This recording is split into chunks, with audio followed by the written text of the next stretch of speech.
Welcome back, everyone. This is Russell, and I hope all of you are doing well and staying on the brighter side of life. By the grace of the Almighty, I'm also fine and happy to be here once again with a brand new story. This time, the story comes from one of my regular listeners, Maruf. He began his message with warm greetings. Assalamu alaikum, Russell Bhai. I hope you are doing well. Alhamdulillah, I am also fine. I've been a huge fan of onrokomvotirgolpo.com for years. I've listened to countless ghost stories in your voice, and every time I get a chance, day or night, I tune in. Finally, I decided it was time to share one of my own experiences. I first heard this incident long ago from my friend Rafat's mother. Since it's quite a long story, I've divided it into several parts. Today, I'm sending the first part. If you and the listeners enjoy it, I'll send the rest later. Please note that all the names used here are changed, as my friend's mother doesn't want their real identities revealed. But I will mention the real village name. The story takes place in Shahjadpur, Sirajanj. Maruf titled his story, The Dark Demon Kalish Jinn. This is the first part. It begins in a small, quiet village under Shahjadpur Thana of Sirajanj district. While the nearby town of Shahjadpur bustles with life, this particular village is wrapped in a heavy silence, almost as if even the silence itself is enslaved. A land where darkness rules. When night falls, a name floats through the air like the wind itself. Kalish Jinn, the dark demon. The villagers believe the very air and the shadows there belong to him. The dark demon brought with it a darkness so thick, so suffocating, that it fell upon one family in ways beyond imagination. Their torment began nearly 20 years ago. Let me share the story in the words of Rafat's mother. It was the year 2003, just a few days after Rafat's first birthday. Like every night, I had put him to sleep in my room and then went to sit with my mother. Since my father had passed away, her health, both in body and spirit, had never been the same. So we had been living in my mother's house ever since. In fact, Rafat was even born there, in his grandmother's home. That evening, as I sat with my mother, a sudden, piercing cry from Rafat shattered the calm. We rushed to his room. I had never heard him cry like that before. I quickly picked him up, rocking him in my arms, whispering to soothe him, but he would not stop. Then my mother noticed something strange. On the bedsheet, right next to where Rafat had been lying, there was a faint dark stain, almost black in color. At the same time, Rafat's wide, tear-filled eyes were fixed on the window. It was as if he could see something there, something terrifying. That window looked out over a small yard, part of which had collapsed into the nearby canal. But what could a child have seen there? I should explain something here. My mother's house was built over a pond. A large pond flowed right alongside the house, and for years, it had been the center of countless mysteries and spine-chilling tales. In daylight, it appeared calm and peaceful, but at night, it became something else entirely. Alive, sinister, and menacing. Many believed it was home to spirits, a place where the unseen roamed freely. My mother knew much about these things. Without overthinking, she told me to take Rafat out of that room and bring him to her. I did as she said, handing him over to her arms. She held him close, whispered protective prayers, and gently blew them over his little body. Watching her, a strange unease crept into me, as if this was only the beginning. When I asked my mother why she had done that, she explained her reasons. Strangely enough, Rafat calmed down almost instantly. That was the moment I realized, perhaps my mother had been right all along. Maybe Rafat truly had seen something terrifying. But then we noticed something even more unsettling. On Rafat's left shoulder, faint reddish-black marks began to appear, forming a strange triangular shape. Inside that triangle, there was something that looked eerily like an eye, blurred, faint, but visible. My mother pointed it out to me, but I dismissed it, thinking it was nothing. That turned out to be my biggest mistake. We had no idea what Rafat had really seen, or whose gaze had already fallen upon him. That night, around 2 o'clock, I awoke suddenly. I turned to find Rafat missing from his place beside me and his father. Panic surged through me. Then I saw him, sitting quietly at the foot of the bed. For a brief moment, relief washed over me. But almost instantly, fear clawed at my chest. He wasn't moving. Not a twitch, not a sound. He was just staring out of the window. My eyes followed his gaze, and that's when I saw it. The window shutters were open, and beyond them, a pair of eyes. 2 glowing eyes, red and heavy, like clots of blood, burning in the darkness. Rafat's little body remained frozen, locked onto that dreadful stare. My heart pounded as terror gripped me. Without thinking, I rushed forward, scooping him up into my arms. But even then, those eyes did not blink. They stayed fixed on us, unrelenting. And this time, I could feel it clearly. Those eyes were angry. And then, I heard it. A strange, wheezing sound, like heavy breathing. At first, I thought it was coming from outside, but as I listened more closely, I realized it was coming from Rafat, from the very child pressed against my chest. Terrified, I slowly moved him away from me and looked into his face. What I saw froze the blood in my veins. Rafat, barely a year old, suddenly spoke. His tiny lips parted, and in a voice that was not his own, he whispered, "Why did you do this?" I was just playing with Rafat. It felt as if the shadow outside the window was speaking through my child, threatening me. Just imagine it.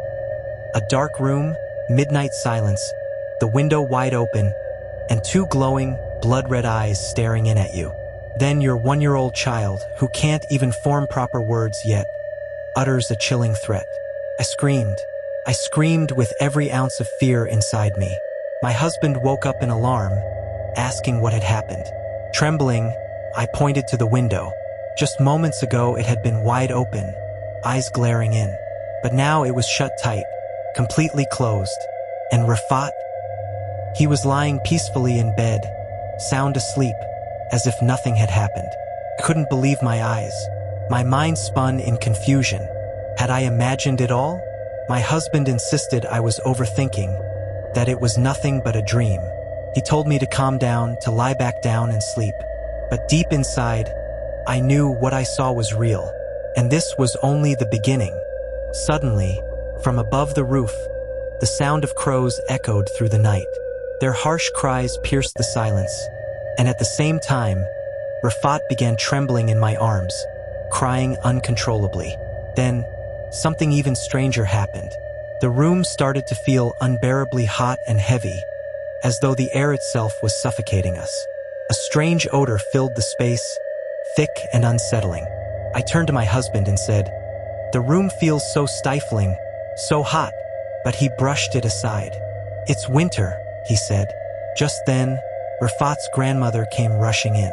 I quickly told her everything, but she only looked at me with surprise and confusion. "What are you saying? I don't feel any heat. I don't smell anything either." I begged my husband to confirm what I had felt, but he too dismissed it, insisting it was all in my head. His words only deepened my fear. Rafat's grandmother gently told me not to argue further and simply recite prayers before going back to bed. So I did, but the night was far from over. Soon, I heard footsteps, soft, deliberate steps, walking across the roof above us. Along with it came that same chilling whispering sound, like a hiss that pressed down on my chest, making my body feel heavier and heavier. I don't know how long I lay there listening, clutching Rafat tightly, my body frozen in fear, until finally, exhaustion dragged me into a restless sleep. When morning came, I told my mother everything once again. This time, she grew quiet, lost in thought. Then, almost to herself, she muttered, Maybe it's true. We should have your grandmother, Bewley, perform a cleansing ritual for Rafat. Perhaps something has already cast its shadow on him." Rafat's grandmother, known as Bewley Dottie, was called in. She knew a little about spiritual cleansing, for it was believed that she had her own history with jinn. We explained everything to her. How Rafat had been crying endlessly since the evening. How he seemed terrified, as if he had seen something no one else could. My mother added, "I already tried some prayers last night, but I think you should perform a proper cleansing for him." Dottie took Rafat into her arms and began reciting her rituals. But then, her eyes suddenly fixed on his left shoulder. She noticed the strange mark, the triangle with the faint eye in the middle. Immediately, she pointed it out to us. "Look at this. How did this mark appear here? Since when has it been like this?" My mother and I exchanged uneasy glances. Both of us were stunned, unsure what to say. We had ignored it before, thinking it was nothing. But now, in the presence of someone who understood these matters, the mark seemed far more sinister. Frustrated with our silence, Dottie pressed further. "Tell me, what happened here?" My mother finally spoke, her voice trembling. She recounted the events of the previous night, how Rafat had suddenly cried as though he had seen something dreadful, how she herself had noticed the strange mark on his shoulder. "But back then," she added, "it wasn't this clear. It was faint, almost unnoticeable. How did it become so distinct overnight? That's the mystery."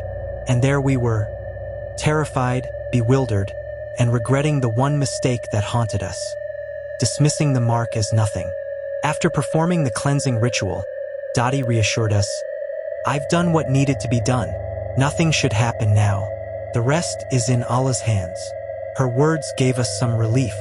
Even so, as she listened to everything we described, a shadow of worry crossed her face, an expression she tried to hide but could not fully mask. None of us dared to ask her what troubled her. For the next couple of days, things seemed to calm down. Rafat's relentless, fear-filled crying had stopped, and life in the house felt almost normal again. For the first time, we thought perhaps the nightmare had passed. But on the third day, shocking news reached us. Dottie had fallen gravely ill. They said she had fallen from the roof of her house 2 days earlier. We rushed to see her. There she was, lying weak and frail, her head wrapped in bandages, her neck braced. She could hardly speak. But the moment she saw us, especially when her eyes fell on Rafat, she grew restless, almost desperate, as if she wanted to say something but couldn't. I turned to her daughter, my Aunt Lipi, and asked anxiously, "Fupu, what happened? How did this accident take place?" Lipi sighed and explained, "The day you brought Rafat here for the cleansing, I noticed something different in my mother. After you left, she looked deeply troubled. When I asked what was wrong, she didn't answer. Instead, she locked herself in her room for nearly an hour. I could hear her speaking to the jinn she keeps with her. Her voice grew heavy, and when she finally came out, she looked pale and frightened, as if she had seen something she couldn't share. When she finally came out of the room, she still wouldn't say much. All she muttered was, 'Rafat is in great danger. They must be careful.' She refused to explain further. The only thing she insisted on, almost desperately, was that she needed to go to our house immediately. We tried to reason with her. 'It's already evening,' I said. 'We'll go tomorrow morning.' But she wouldn't listen. She grew restless, almost agitated, repeating that she had to go now.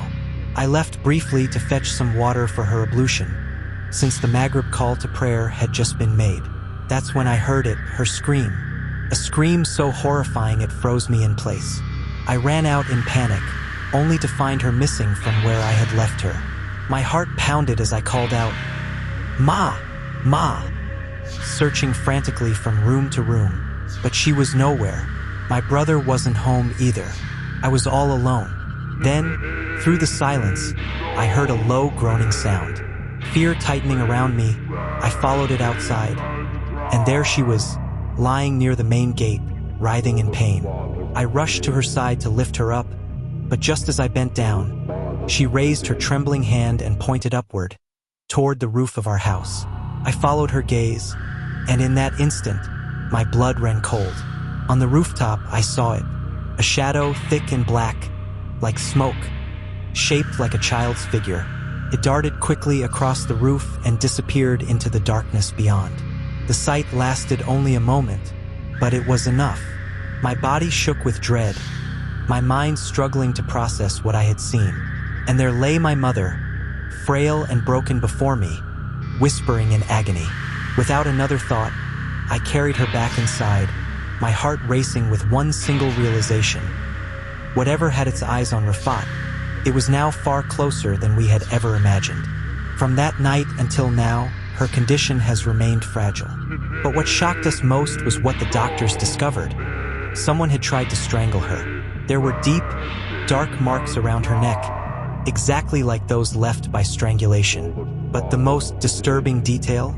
The marks on her throat were the size of a child's hands. Couldn't believe it.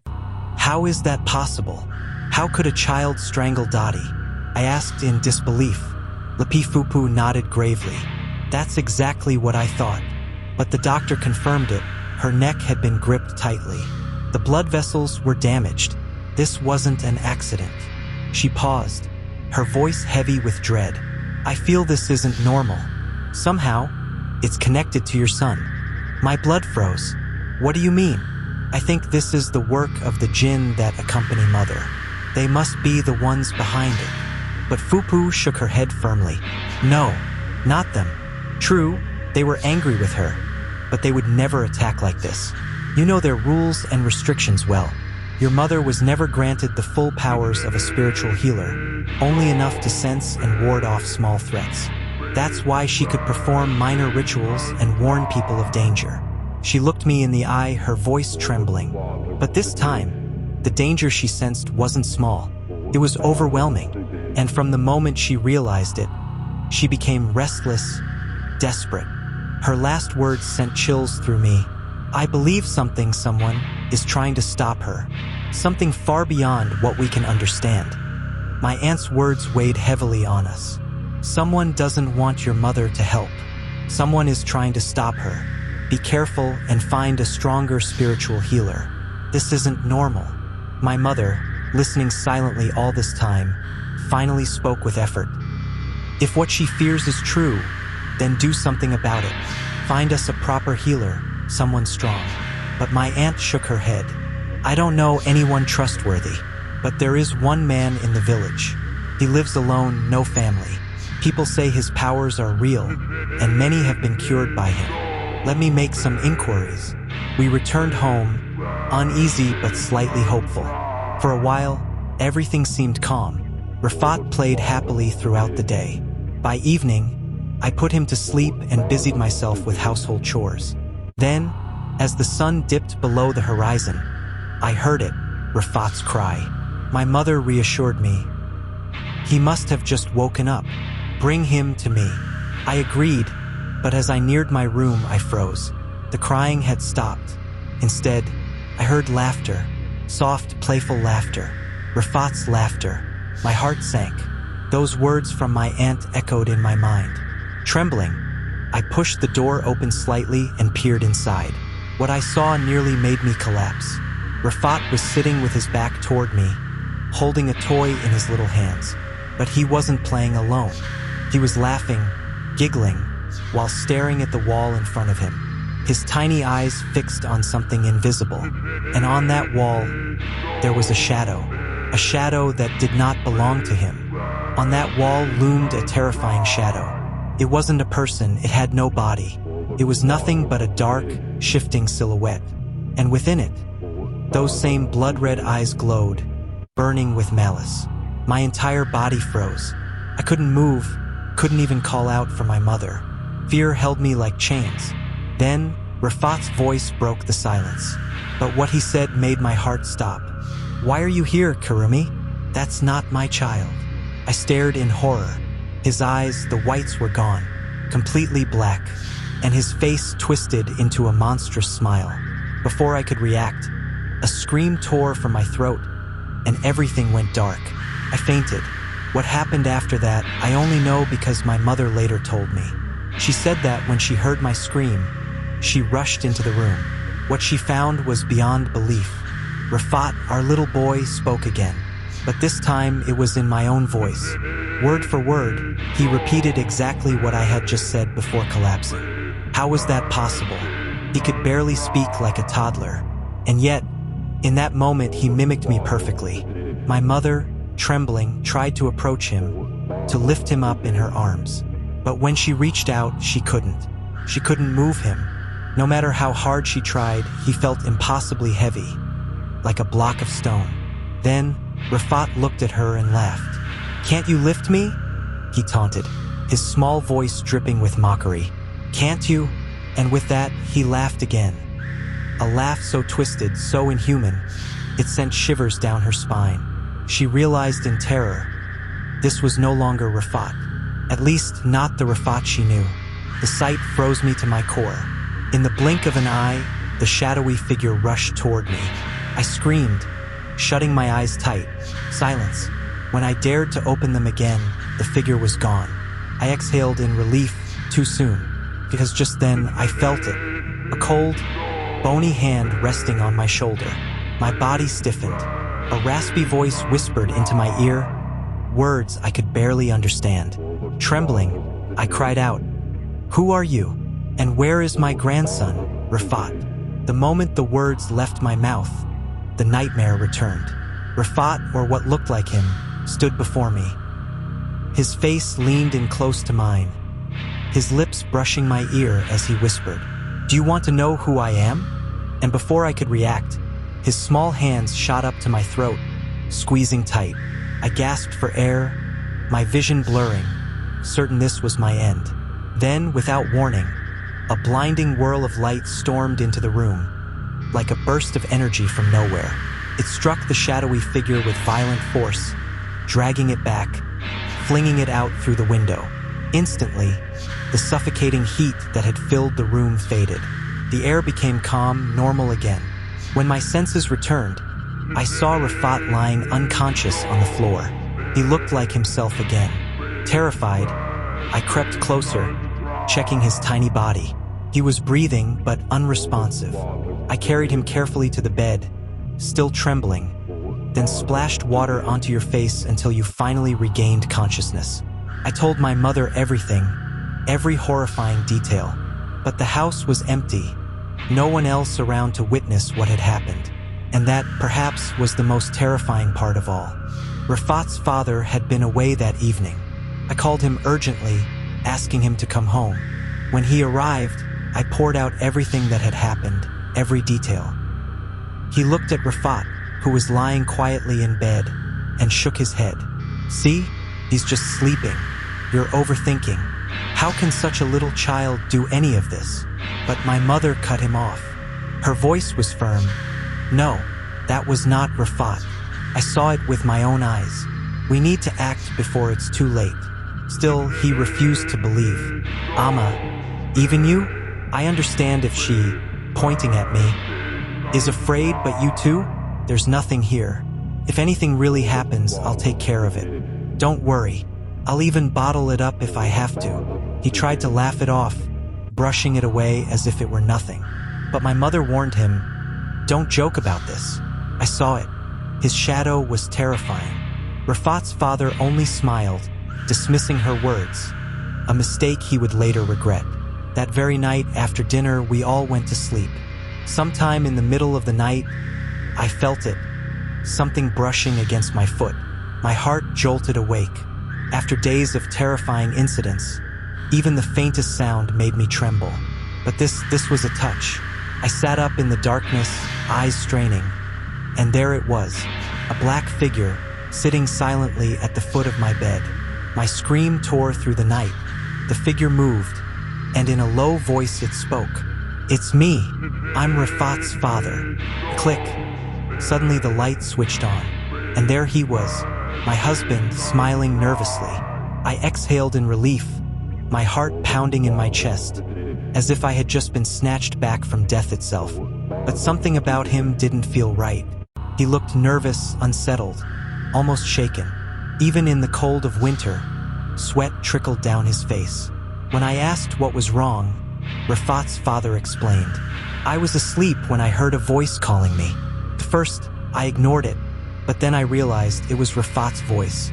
He was calling, 'Baba, Baba?'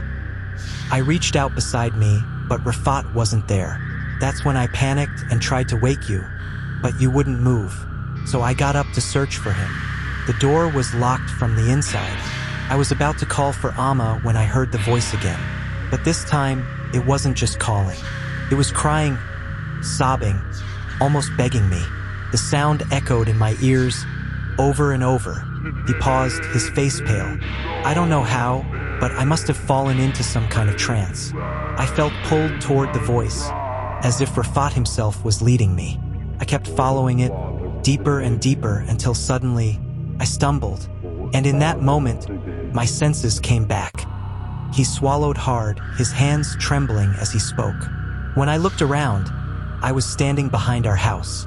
I had no memory of how I got there. I thought to myself, what am I doing here? I was searching for Rafat. Nothing made sense. So I turned back, determined to return to the house. But just as he began walking, he felt it. Someone was walking behind me. I froze. Slowly, I turned around. There was no one, just silence. I told myself it was nothing, just my imagination. But then, his voice broke. The call came again. Baba. But this time it was different. The voice was cracked, raspy, drenched in sorrow, like a weeping shadow. It clawed into my ears, chilling me to the bone. He looked at me with wide eyes, his breath shallow. I turned around again, and this time, I saw it. I called out into the darkness. Who's there? Who's calling me? And then, from the shadows, came a voice, soft, broken, yet chillingly familiar. Baba! My heart skipped a beat. It was Rafat's voice.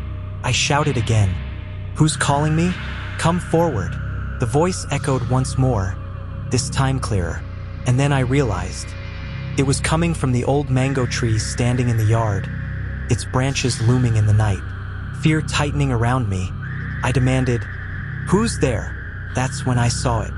From behind the tree, a small hand reached out, tiny, pale, like that of a child. My chest tightened. I could barely breathe. Slowly, a face peeked out, a child's face. It looked at me and smiled. My legs trembled as I whispered, Who are you? What are you doing there? The child's lips curled, and it spoke. Baba, come to me. Every instinct screamed for me to run. Still, I forced my voice steady and replied, No, you come here to me. Then the figure stepped fully out from behind the tree, and my heart stopped. It was Rafat, my son. I stammered, Baba, what are you doing here? All alone. But then it hit me like ice in my veins. Rafat couldn't speak yet. He couldn't even walk properly. And yet, this child stood there, speaking clearly, behaving like an adult. The figure smiled again, tilting its head. Come, Baba. Come to me. I felt myself moving, as though under a spell, my body betraying me, step by step drawing closer. But just as I reached out, a cold gust of wind slammed into me, snapping me out of the trance. I blinked hard, gasping. I was standing right at the base of the mango tree, but there was no one there. No child, no laughter, nothing, only darkness. Suddenly, I heard its scuffling sounds, the noise of a struggle, faint but unmistakable, rising from the pond. I forced my eyes toward the water's edge, and there it was again, the childlike figure. But this time, it wasn't alone. It was wrestling with something unseen, as though fighting against an invisible force. My blood turned to ice, and as I looked closer, my terror deepened. That child was no child. His features twisted, distorted. It was a demon. Panic surged through me. I wanted to run, to escape, but my legs wouldn't move. They felt locked, nailed into the earth. Then, with a sudden splash, the figure leapt into the pond. Instantly, the air changed. The heavy weight pressing on my chest lifted. The suffocating darkness seemed to thin. The night grew strangely calm, almost peaceful. For a brief moment, I felt lighter, as though freed from some unseen grip. Wasting no time, I turned and fled. But before I could get far, the voice returned. Raspy, haunting, echoing behind me. Baba! I froze in my tracks. My body stiffened, fear paralyzing me. Slowly, I turned my head, nothing. No one was there. Still trembling, I forced myself forward, step by step, until I stood beneath the mango tree again. Silence. The place was empty.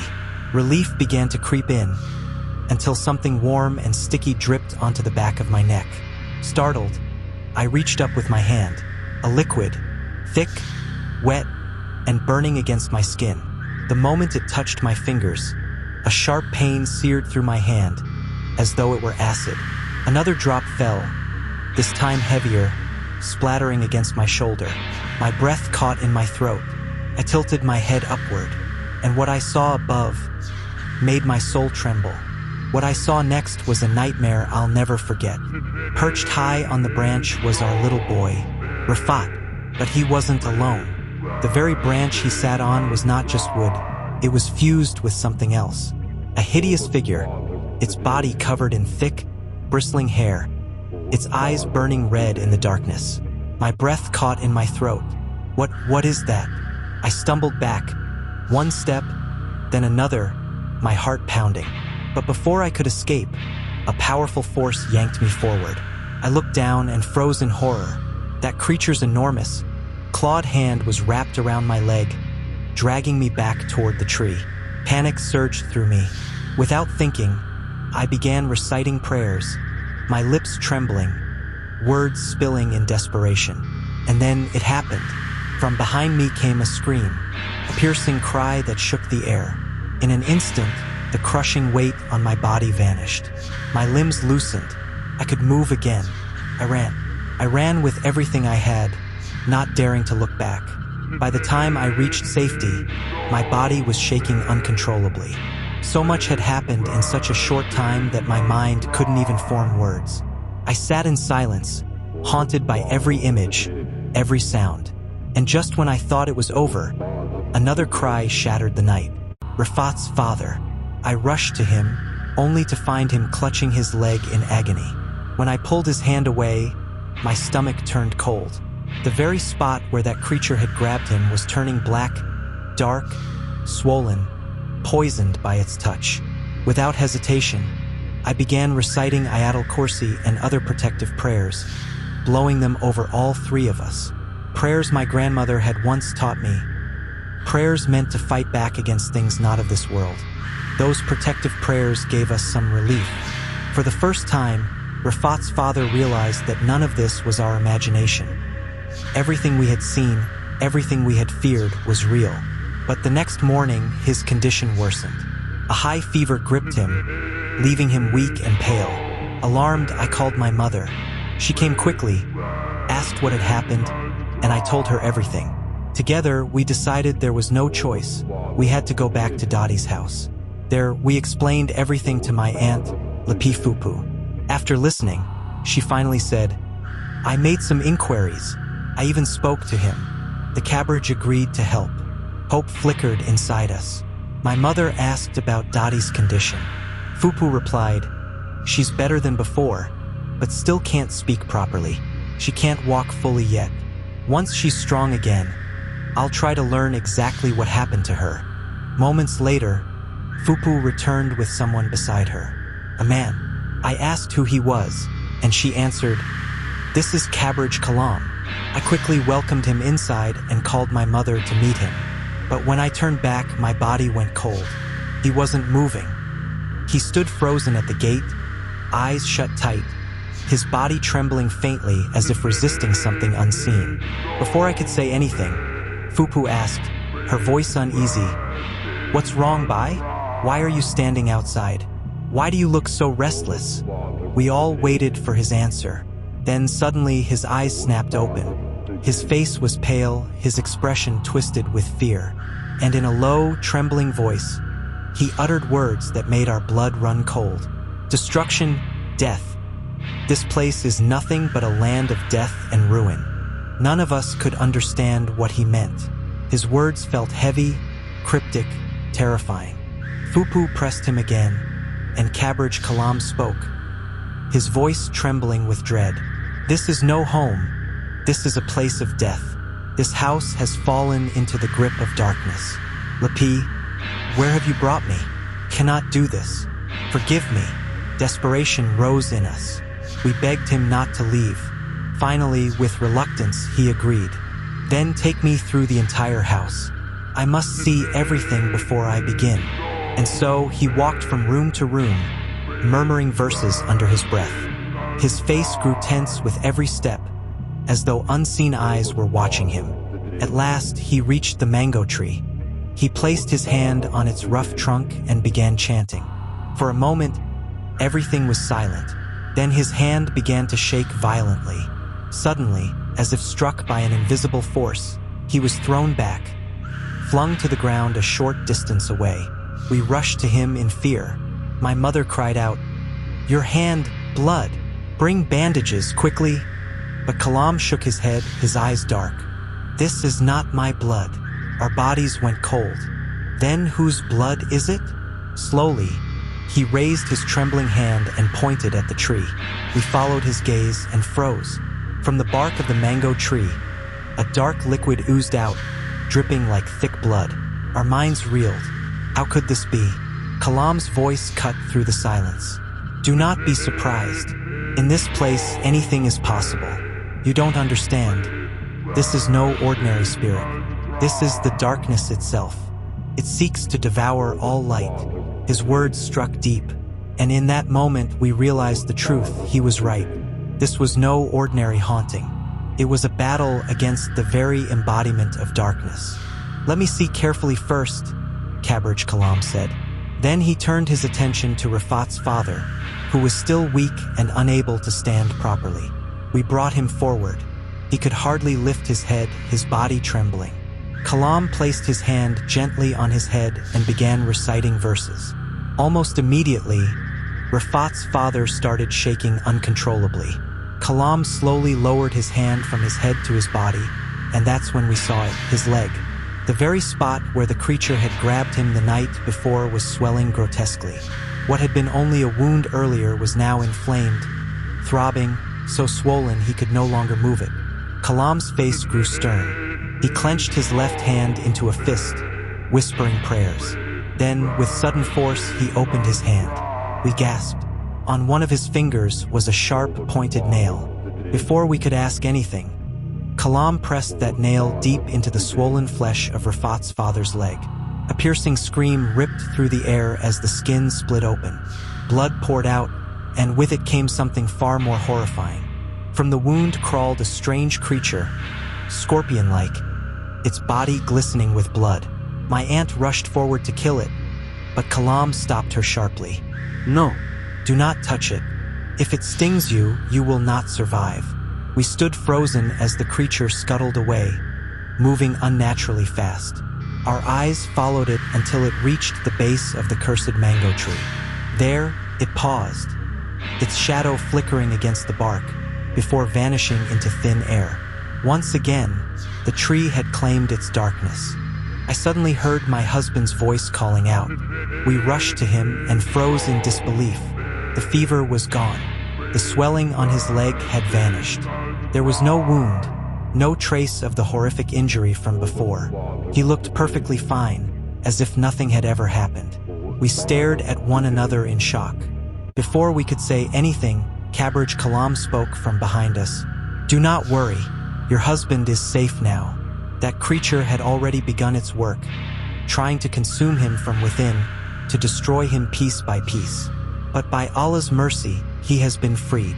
He looked sharply at me.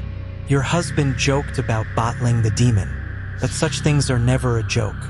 The spirit did not take kindly to it. That is why it marked him." My aunt, still unsettled, pressed him further. "Brother, you've told us so much, but one question remains. What is it really? Who is this? And why has it come here all of a sudden?" Kalam's expression darkened. He lowered his voice and said, "Sister, I will tell you everything. Do you know who is behind all of this? The reason your mother is in this state? Listen carefully." But before he could continue, another voice interrupted, heavy and trembling with power. "The hand of the Dark King himself lies behind this." We turned in shock, our eyes widening. Standing before us was none other than my aunt's mother, my grandmother. "Mother, how are you here? You were so weak. How did you recover?" my aunt cried. Dottie smiled faintly, her eyes glistening. "By the mercy of Allah, I am healed. I have been well for a day now, But I told no one, because if I did, our danger would have only grown. Yet now, the time for silence is over. She looked at each of us gravely. Do you know what you are truly facing? Grandmother's voice trembled as she spoke. A terrible shadow has fallen upon Rafat. I nodded quickly. You're right, Dottie. I've seen it myself. Not just me, we all have. She lowered her eyes. I know, I've seen it too. The reason I ended up in this condition, it was because of that same presence. She took a deep breath and continued. That night, after you left with Rafat, I grew restless. Something in my heart told me that danger had already entered your home. I went to my room, and soon after, the spirits who remain with me, the Tenera, appeared. I spoke with them. Do you know what they told me? Her face darkened. They said, that child is not truly your Rafat. The words sent chills down my spine. Grandmother's eyes welled with fear. They told me they could sense the presence of a servant of the Dark King of Black Magic, a powerful being, one of his favored slaves. That meant Rafat was in grave danger. I stammered. What do you mean? What kind of danger? She shook her head slowly. This entity is ancient, older than even the Tenera could fully understand. But from the moment they saw Rafat, they knew this is no ordinary spirit. It is something far more sinister, a fiend of the Ifrit. My heart sank. I knew the stories. The Ifrit were no ordinary jinn. They were cruel, merciless, and bound by dark magic. You know how the Ifrit are, Dottie whispered. Once they set their eyes on someone, they will not stop until they consume them. She paused, her voice breaking. That is why I wanted to come to your house immediately that day. But I made one mistake. I forgot to protect myself first. I should have sealed myself with prayers. Had I done that, they could never have harmed me. But instead, they attacked suddenly. That is why I fell into this state. Grandmother's face grew pale as she recounted the horror. They told me they had come to take Rafat, and if I dared to stand in their way, I too would not survive. Her voice trembled. Before I could react, one of them wrapped its hands around my throat. My feet lifted from the ground. I was choking, helpless. Then, with brute force, it hurled me against the edge of the roof. She paused, shuddering. I fought with every ounce of strength I had, but nothing worked. Then a cold wind rose. My jinn clashed with the creature. There was a battle, and though my guardians managed to drive it away, I was left broken. But hear me now. Her eyes burned with fire. I will take revenge. I will protect Rafat and this family, whatever it takes. Cabbage Kalam, who had been silent all this time, finally spoke. His tone was grave. If what you say is true, then this is no ordinary spirit. I have already tried to sense it. I even sent my own jinn to gather information, but they found nothing. Nothing at all. He looked toward the western sky, his face tightening. That can only mean one thing. It is far stronger than we imagined. He stood tall and declared, Tonight, I will hold a seance. I will see what can be done. By now, the day was collapsing into dusk. The sky turned crimson, like blood dripping across the heavens. Darkness thickened unnaturally fast, pressing down on the village. It felt as though the very night itself was opening its gates, an endless path for the demons to walk. The last rays of sunlight died, swallowed by the shadows. No evening lamps were lit in our house that night.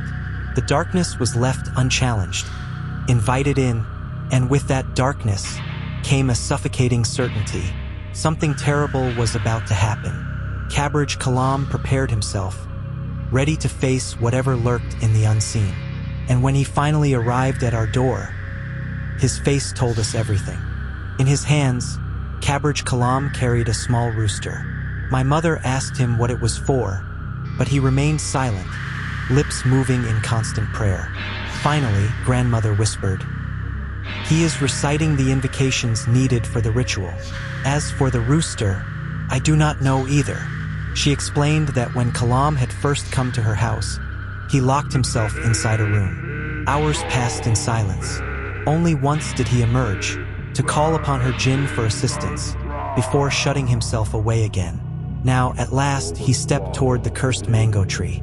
Carefully, he drew a large circle around its base, tracing it into the earth. Around the circle, he placed oil lamps, their flames flickering eerily in the thick night air. Then, at a short distance from the tree, he carved 3 more circles into the ground. One for himself, one for my son, and one for the rest of us. Whatever happens tonight, he warned us grimly, no one can escape death, but perhaps we can face it. With that, the ritual began. The first stage of his incantations echoed into the darkness. Kalam chanted fiercely, his voice rising and falling in strange cadences. He was summoning the fiend, calling the spirit that haunted our family. Time dragged on. Half an hour, still nothing. Another hour passed, 3 in total. There was no sign of the demon. Rafat showed no change, no reaction. The night remained heavy, suffocating, but silent. Yet Kalam's condition worsened. Even in the cold of winter, sweat poured down his face. His clothes clung to him as though he had been drenched. His breath came in sharp bursts, but he would not stop. Then, finally, he shifted into the second stage. He began reciting the most powerful verses he knew. Prayers, invocations, and sacred blessings, his voice trembling but unyielding. And when all else was complete, he reached for the small rooster. In one swift movement, he sacrificed it.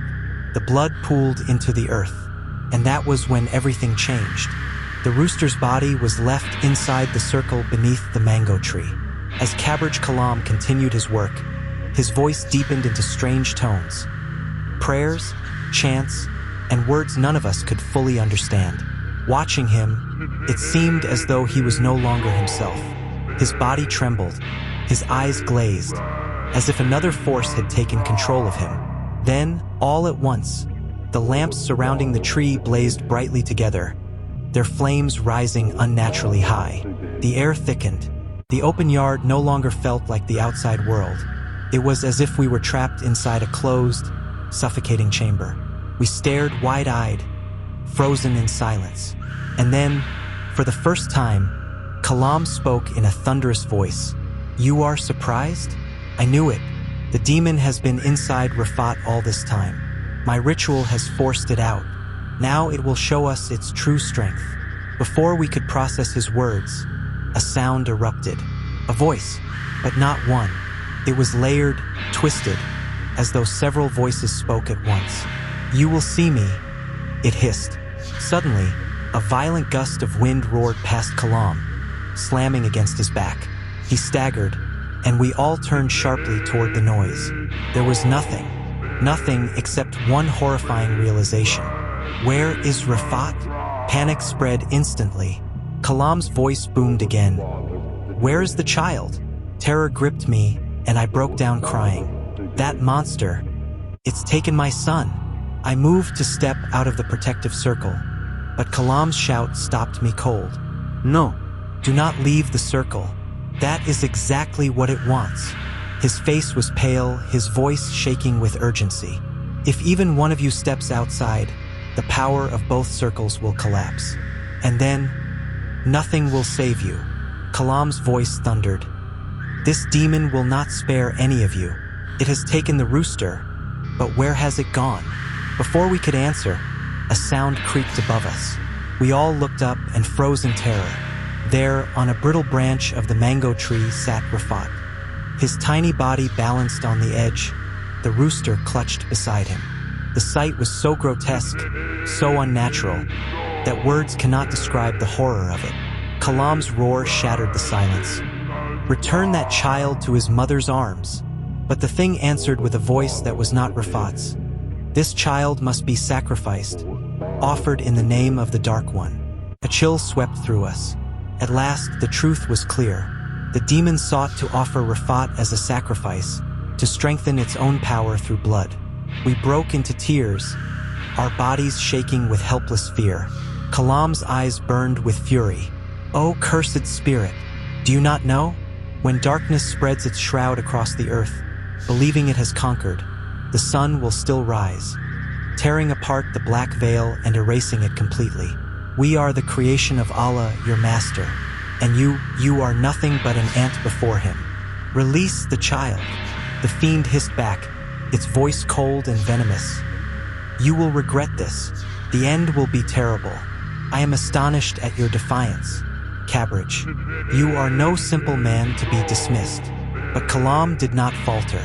With every ounce of strength, he unleashed the full force of his rituals. Prayers, invocations, words that struck the night air like blades. At last, his power surged toward the tree, striking the demon. And slowly, agonizingly, the creature's form shifted. The shadow began to fade. The twisted body unraveled, until once again, it wore the face of Rafat. I cried out, desperate to reach my son. But Cabbage Kalam's voice thundered. No one must leave the circle. This is his trap. The fiend, still wearing Rafat's form, turned its head and sneered. My throat burns. Do you know why? Because if I die, this child dies with me. The words pierced me like knives. My body trembled. No, nothing must happen to my child. Without thinking, I shoved past everyone, breaking through the protective circle. Kalam's horrified cry rang out. What have you done? In that instant, laughter filled the air. Not the laughter of a child, no. A hideous, triumphant roar. We turned to see the demon, its face twisted, no longer showing pain. Instead, it bore the terrifying grin of victory. With a single violent motion, it tore Kalam's hand from its throat and stepped boldly into the circle.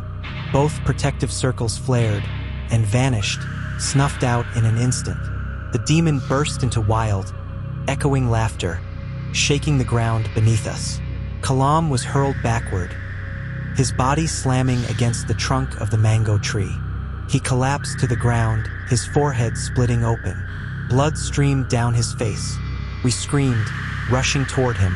But before we could reach him, a sudden gust of wind slammed into us, throwing us to the ground.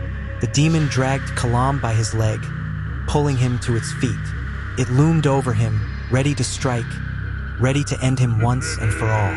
But Kalam, summoning the last of his strength, reached for the small flask he always carried.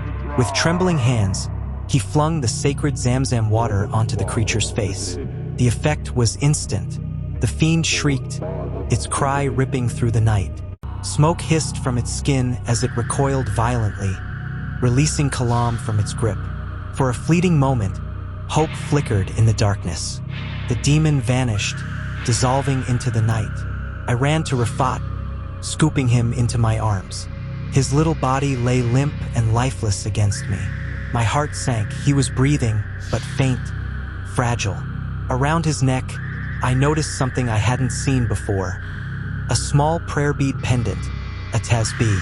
Tears blurred my eyes as I held him tight, refusing to let go. Behind me, I heard Cabbage Kalam's anguished cry. I hurried to him with Rafat still clutched in my arms. The sight broke me. His chest heaved violently, as if his very heart was trying to tear its way out. My mother gasped. We must take him to a doctor. Quickly! Rafat's father bent down, lifting Kalam gently, but the cabbage shook his head weakly. His voice was broken, heavy with pain. No, I do not have much time left. Listen to me carefully. All of you, Reshma, everyone listen. We leaned in, straining to hear his final words. Rafat, he will regain his senses. But the demon, that is the true danger. For now, I have driven it away from him, forced it back.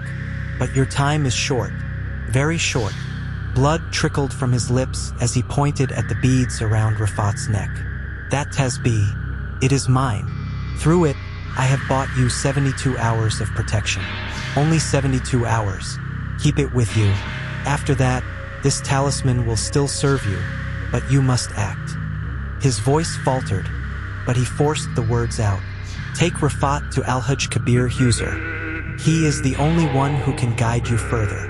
And then, before he could say more, crack, from above, a heavy branch of the mango tree came crashing down, striking across his face. We all screamed in horror. It felt like the fury of the demon itself, cutting him short, silencing him forever. Kalam collapsed, his body limp. His blood pooled into the earth. He had passed away, and with his death, an unbearable silence fell over us.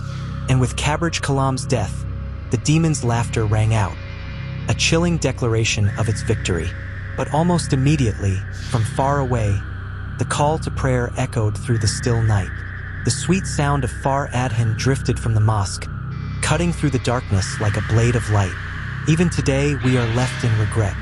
If only I had not stepped outside that protective circle, perhaps things would have ended differently. This story, in truth, was far longer with many more details. But I have shortened it for you, leaving out certain descriptions and exchanges with the demon that I felt were not essential for understanding. My intention was to present the events more concisely, so you could grasp the heart of what happened without being lost in too much detail. If I have made any mistakes in retelling, I ask for your forgiveness.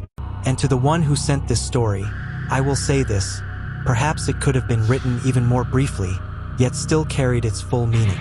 For the next parts of your story, I encourage you to continue in that way, short, precise, but powerful. Because even in fragments, your words carry the weight of fear, faith, and the unseen. And as for this tale, you already know its origin, and how, for many years, its shadow has lingered.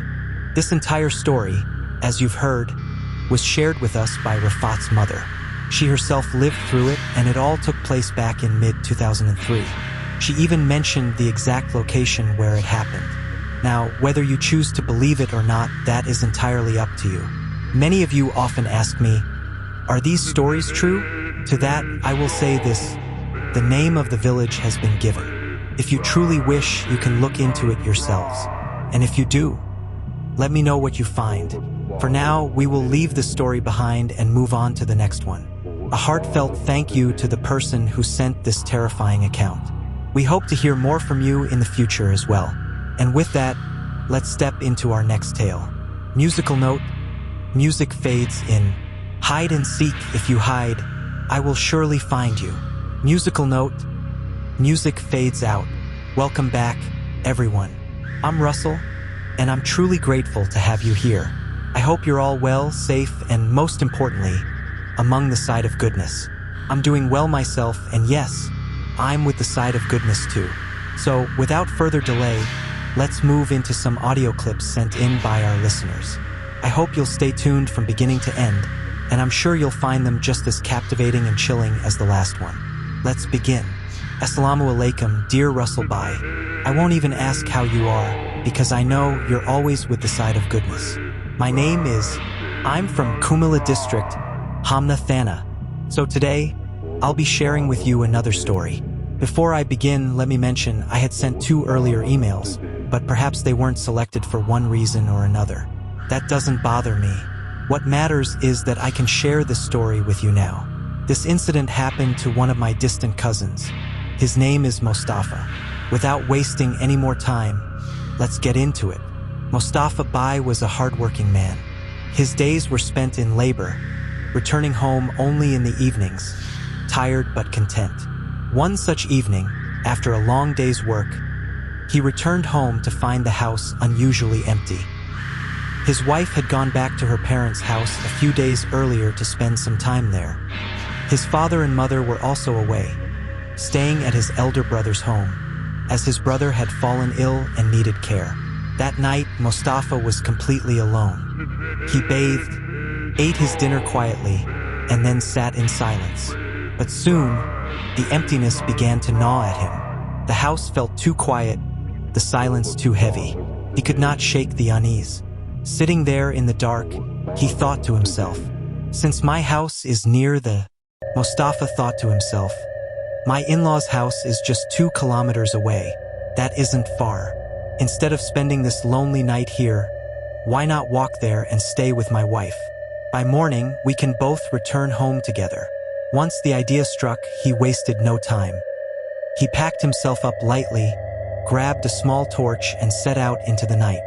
Now, Russell Bhai, let me pause here to describe the path from his village to his in-laws' home. First, he had to cross his own village. Beyond that lay a vast stretch of farmland. During the summer months, these fields were planted with rice, wheat, and lentils. But in the rainy season, the land would flood and transform into an open marsh. At the time of this story, the rains hadn't come yet, but they were close. The air already carried that heaviness, that strange dampness that warns of monsoon. Along the edge of these fields ran a long canal, winding its way like a serpent beside the crops. This canal eventually flowed out into a nearby river, and not far beyond that river was his in-laws' village. So, step by step, Mustafa left behind the last houses of his own village and entered the dark expanse of farmland. His torch flickered faintly, its thin light stretching along the narrow ridges that cut between the fields. He walked quietly, the sound of his own footsteps echoing in the stillness, the faint trickle of the canal flowing beside him. Little did he know, the deeper he went into that emptiness, the closer he was to something waiting in the shadows. Crossing the canal, Mustafa finally reached the riverbank. The water level was unusually high that night. The river's surface was clogged with water hyacinths, gathered together into thick floating mats the villagers called Kachrapanachan. He walked steadily along the path, his small torchlight flickering across the rippling water. But soon, something strange caught his attention. From within the mass of hyacinths, a beam of light suddenly flashed toward his eyes, like a child's laser pointer. Startled, he turned sharply. Nothing. The riverbank lay still and empty. Shaking it off, he continued walking. But only moments later, the same thing happened again. Another sharp light, straight into his eyes, blinding him for a second. This time, his patience wore thin. Mustafa was known to be a strong-willed, hot-tempered man, not easily shaken. Angered, he bent down, picked up a chunk of dry mud from the path, and hurled it toward the spot where the light had come from. And that's when he saw it. A black mass began to take shape from the water hyacinths. At first, it looked like a dark, round lump, like a football. But before his eyes, it shifted. The shape morphed into a cat, then into a calf, then into a large black dog. Mustafa froze.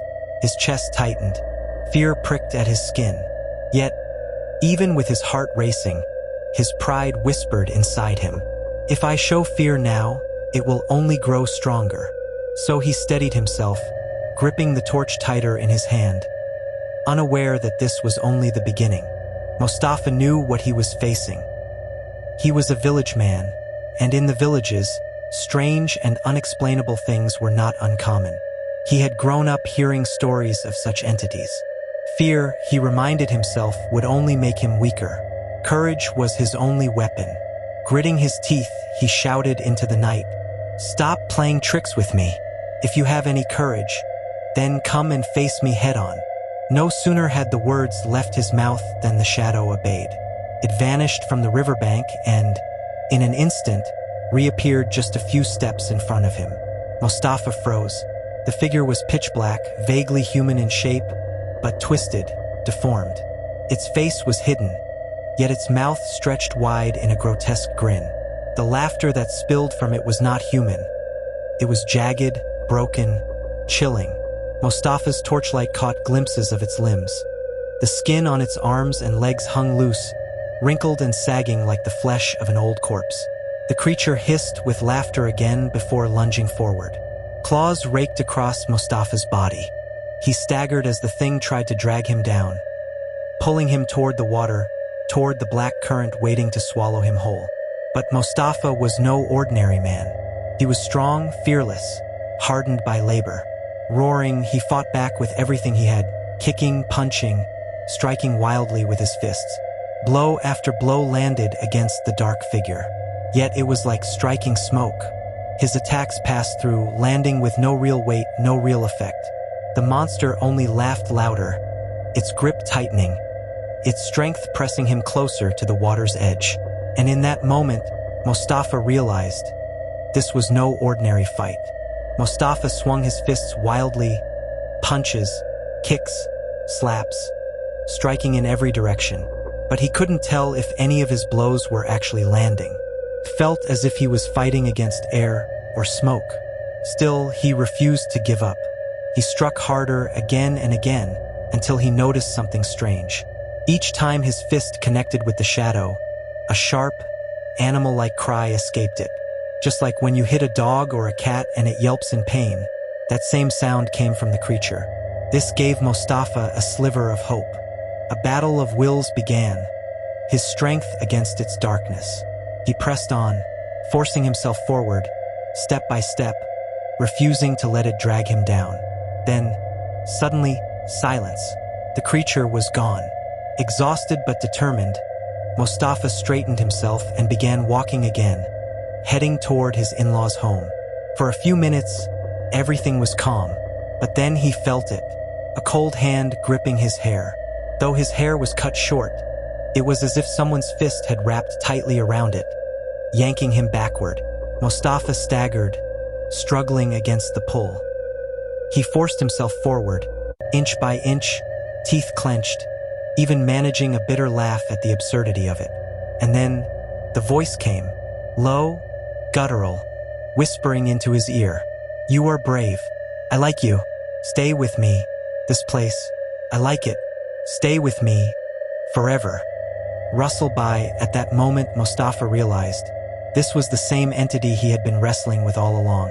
It clung to him relentlessly, dragging him backward by his hair, its rasping voice repeating again and again. "Don't go. Stay with me. Stay here. This is my place. Stay with me." Its grip tightened. Its whispers turned into rambling curses. And then it began spitting on him. Thick, foul spit rained down on his body. The stench was unbearable, like the rot of dead fish left to decay in the sun. It drenched him, clinging to his skin and clothes. Still, with every ounce of strength left in him, Mostafa forced himself forward. Step by step, stumbling, dragging himself closer to his in-laws' house. His body weakened with every breath, his vision blurring. At last, he neared the edge of the village. And then his strength gave way. He let out one final, desperate scream before collapsing to the ground, unconscious. The time, as he later guessed, was around 2 in the morning. The villagers nearby rushed to the scene, startled by the cry. There, on the dirt path, they found a man lying motionless.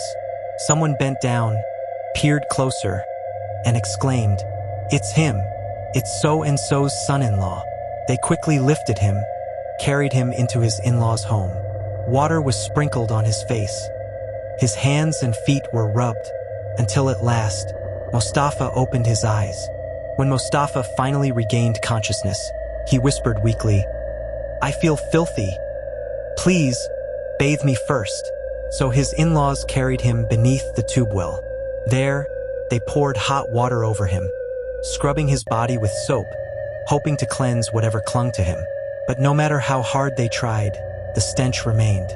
A foul, rotting smell lingered on his skin, just as it had the night before when the creature spat upon him. That night, he was laid down to rest. But by the next morning, his condition worsened. A burning fever consumed him, leaving him weak and delirious. His father-in-law, alarmed, brought a local religious scholar, a Huser, to the house. After listening carefully, the Huser said, "On his way here, near the river, he encountered a pisak, a demon that dwells in the waters, feeding on fish and preying upon the living. But do not fear, it has not taken hold of him. It cannot harm him further." The Huser gave him blessed water to drink, protective amulets to tie at his waist, and instructions for a cleansing ritual. "Bathe him in milk. This will purify what the creature has touched." And so they did. For the next 2 to 4 days, the fever raged. His body shook, drenched in sweat. But slowly, painfully, he began to recover. At last, the fever broke. Mostafa survived. Today, he lives a normal life once again. And Russell Bai. This story is completely true. I heard it from his own mouth. If in my retelling I made any mistakes, I ask your forgiveness. But every word you've heard tonight is real. And that, Russell Bai, is the end of Mostafa's terrifying encounter. If in my retelling I made any mistakes, I ask for your forgiveness. But believe me when I say this incident is 100% true. If my story is selected, kindly let me know. Thank you, Russell. Bye. Once again, welcome back, dear listeners. This is Russell, and as always, I hope you are well and among the side of goodness. We've been hearing one chilling story after another tonight, and it brings me great joy to be able to share them with you. I promise I'll continue bringing you more of these unforgettable tales. Now, not every audio clip we receive is exactly the way we might expect, but we try our best to bring them to you as they are, and you can help too. Tell your friends, your relatives, anyone who has experienced something strange. Ask them to send us their audio clips, and especially encourage those whose voices and stories captivate you most. With that, let's move on to our next story. Assalamu alaikum, Russell Bhai, and dear listeners. I hope you are all well and in good health. This is Muhammad Sabit Alam, speaking from Mymensingh Division. Today, I will share with you an incident told to me by an auntie named Fatima. I will now share Fatima auntie's story in my own words, and I apologize in advance for any unintentional mistakes. Fatima auntie said that originally, she lived somewhere in the Khulna division. That's where she got married. Her husband, however, was from Old Dhaka. He worked as an engineer, and because of his job, he was often transferred to different districts. After their marriage, they stayed in Khulna for a while. Then, as is common with government postings, he was transferred from place to place. Years passed like this, 8 to 9 years in total. During that time, Fatima auntie had 2 children. One was a son around 8 years old, and the other a daughter about 4 or 5. Both very young. Eventually, her husband was transferred back to Dhaka. Since he was originally from Old Dhaka, he decided to rent a house there. 2 days before the family was to move in, he went ahead alone to arrange everything and prepare the home for their arrival. Then, at last, the day came. Fatima auntie and her children shifted into that new house. And within a few days, strange things began to happen. After seeing the house, Fatima auntie's very first reaction was shock. She turned to her husband and said, "What kind of house have you chosen? This looks more like a graveyard than a home. An old, abandoned place. Just 1 floor, no neighbors, no people anywhere nearby. How could you possibly think this was suitable?" Now, let me pause here to add some context. This incident took place about 30 to 35 years ago, and those of you familiar with Old Dhaka can imagine what the condition of such areas was like back then. Dark, crowded in some places, but also with pockets of eerie silence and forgotten houses. Returning to the story, once they moved in, Fatima auntie noticed immediately that the house felt wrong. The walls, the beams, the ceilings, everything was damp, as if covered in a slimy moss. The plaster sweated with moisture, leaving a sticky, clammy feel throughout the entire interior. She told her husband over and over again, "Why did you rent such a place? This doesn't feel like a home." But her husband brushed it off. He explained that he hadn't had much time. His work had to be settled first, and he couldn't afford to waste weeks searching for the perfect house. "We'll manage here for a little while," he told her. "Once I'm settled, we'll find another place. Just bear with me for now." And with that, the family had no choice. They moved in. At first, it was just the discomfort of the damp walls and the heavy atmosphere. But soon after shifting, things began to happen. Once they had settled in, strange things began to happen. When they finished setting up their room, Fatima auntie noticed something odd. Their room had an almirah, a dressing table, a bedside table, and a few other pieces of furniture. Everything seemed fine until she went to open the almirah. To her shock, she found the almirah already open. And not just that, the entire door had come loose. As she tried to tug it back into place, the heavy door fell directly toward her, nearly crushing her. Frightened, she cried out to her husband, "How are you arranging things like this? If it keeps going on like this, one of us will be killed in this house someday." But her husband was the sort of man who made light of everything. Joking, he replied, "So what if it happened? You're still alive, aren't you? If it had killed you, then maybe you'd have a reason to complain." He laughed it off, though auntie wasn't amused. 2 days later, a heavy storm broke out. Rain lashed against the old house. That's when she noticed water dripping from one corner of their room. Alarmed, she shook her husband awake and said, "Look, see what kind of house you've rented. Rainwater is seeping in. How can we live like this? Again, her husband responded with his usual humor. Oh, this isn't leaking. The house is crying. Confused, she asked, What do you mean? Smiling, he said, Crying in the name of Allah. But Fatima auntie couldn't laugh. Something about that damp, weeping house made her uneasy, like the walls themselves were alive, mourning. Her husband tried to brush it off again, saying, The house is weeping because it remembers Allah. Be grateful for that. But Fatima auntie snapped back angrily. Yes, be thankful it only weeps. If this house ever prostrated in sujud, we'd all be buried alive by now. Please, renovate this place before something terrible happens. At last, her husband relented. Within a couple of days, he hired some men to patch things up. The house was repaired just enough to be livable, though the unsettling atmosphere still lingered. A few days later, he went off to his office as usual. The children were at school, leaving Auntie alone at home. At one point, she prepared to step outside for a small errand. But as she approached the main door, she froze. Right in front of the entrance stood a dog. Not just any dog, an enormous beast. Its eyes glowed a deep, unsettling red. Its fur was strange. Neither black, nor brown, nor white. Instead, it looked mottled, a grotesque mix of black, gray, and yellow all at once. Its ears stood upright, rigid, almost unnatural. The animal growled low, a deep rumbling sound that vibrated in her chest. Slowly, it began circling her, eyes fixed, teeth bared, as if sizing her up. In that moment, Fatima auntie felt her skin crawl. This was no ordinary dog. The growling grew louder, circling her like a predator ready to strike. Panic surged through Fatima auntie.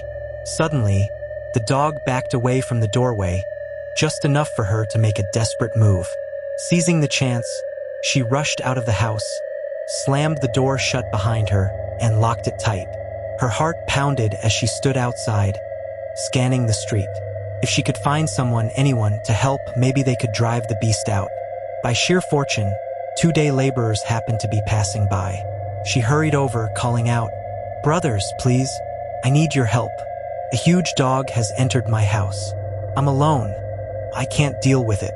Please help me drive it out. I'll pay you well for your trouble." The men agreed and went inside. 5-6 minutes passed. Then they returned, puzzled. "Madam, there's no dog in there. Nothing at all." She shook her head in disbelief. No, I saw it with my own eyes. Please look again." Reluctantly, they went back inside, searching every room, every corner. Once again, they came out shaking their heads. "Nothing. We don't know what you're talking about." Frustrated, Fatima auntie insisted, "Come inside with me. I'll show you myself." Together, they entered the house. Room after room, corner after corner, they searched. But the monstrous dog was gone, vanished, as if it had never existed. Fatima auntie was deeply unsettled. She kept asking herself, "What just happened? I saw that dog with my own eyes. Where could it have gone?" Disappointed and shaken, she paid the 2 day laborers for their trouble and sent them on their way. The rest of the day, she tried to occupy herself with household chores, though the fear lingered in her mind. She kept worrying, what if the dog is still hiding somewhere? What if it attacks the children when they return? When her children finally came home from school, she grew calmer. After all, nothing strange happened. The house seemed quiet again. She busied herself with the children's play and household work. But she couldn't forget. That evening, when her husband returned home, she immediately told him everything. The monstrous dog, its glowing eyes, the growling, how it vanished without a trace. "I don't understand," she said. "Our main door was locked from the inside. How could a dog enter the house? From where?" Her husband, as always, tried to dismiss it with logic or perhaps denial. "Maybe there's a large hole in one of the walls. The dog could have slipped in from there." Fatima auntie grew frustrated. "Are you mad? If there was such a large hole in the wall, wouldn't we have noticed? Light would pour in, air would blow in. We would have seen it long ago." Her husband chuckled uneasily, then replied, "All right, then maybe it was something else." But his words did nothing to ease her fear. Her husband finally said, "All right, fine. We'll check tomorrow morning." So, after the far prayer, the two of them searched every corner of the house together. But no matter how carefully they looked, there was no hole, no crack, no sign of any possible entry point. Later, when her husband left for work, Fatima Auntie searched the house again on her own, several times. Still, she found nothing. At last, she told herself there was no use dwelling on it. But the unease never truly left her. She told her husband, "This house is haunted. We should change it. Just look at it." Anyone would say the same. As usual, he laughed it off with a joke. "Yes, you're right. The house looks haunted. And so do you. But I'm still living with you, aren't I?" His words stung, so Auntie stayed quiet. She knew his humor always had this edge. It lightened situations for him, but only darkened her mood. That day passed without incident. But 2 days later, something happened that struck deeper than anything before. Her 8-year-old son, Osman, came to her with a troubled look on his face.